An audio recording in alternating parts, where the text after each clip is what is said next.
Now, I've repeatedly spoken about few terms like defaulting company, inactive company, vanishing company.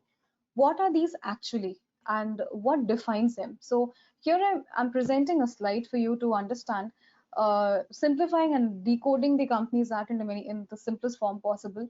So defaulting company means any kind of statutory default that you have made for filing any forms, be it the smallest or the biggest form, you are tagged as a defaulting company. And as the reading the section, quoting the section, basically a company, as per the Companies Act, which has made a default in filing any document, statement, returns, etc., including annual statutory document with the Ministry of Corporate Affairs Registry, is tagged as a defaulting company.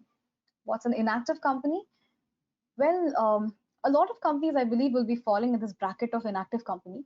And let's see the definition to identify yourself. A, you have not carried any business or operation, or you could be a company who has not made any significant accounting transaction for the last 2 years, or you might not have filed financial statements or annual returns for the last 2 years. These are the three categories which helps you identify if you're an inactive company or not. Now, many might argue at this point that how do you define what you mean by a significant accounting transaction? Because any company, when they form and they operate, you're bound to have some of the other transactions ongoing, right? How do you differentiate between what is a significant transaction and what is not a significant transaction? Well, the Companies Act has been quite thoughtful about it, and they have given a lot of definition around it. They have defined what is a significant accounting transaction.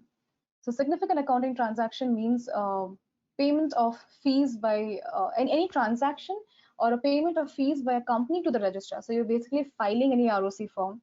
That's considered a significant accounting transaction. Payment made by the company to fulfill requirements of the act or any other law. Payment allotment of shares to fulfill. So allotment of shares could be a situation where you have got investment or you have issued share capital to someone else and you have filed the reporting form. Well, that accounts to a significant accounting transaction.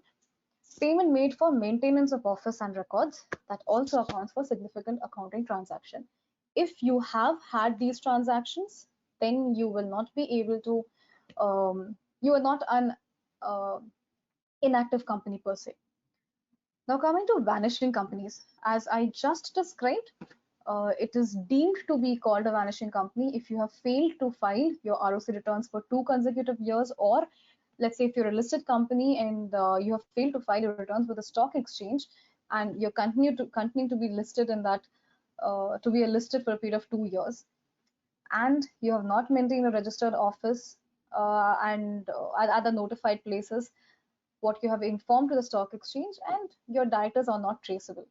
So many companies, to be called as a vanishing company, all these criteria have to be fulfilled because the act defines each of these options as and, which is considered as a tag along option. So if only one fulfills and the others are not fulfilled, you won't be called as a vanishing company. So having said these definitions, which is very important for us to identify which category of company do we fall in order to understand whether the scheme is applicable to us or not. Get 300 plus services. Chat and email with our team directly. Get stunning discounts and rewards. Only on Vakil Search app. Download now.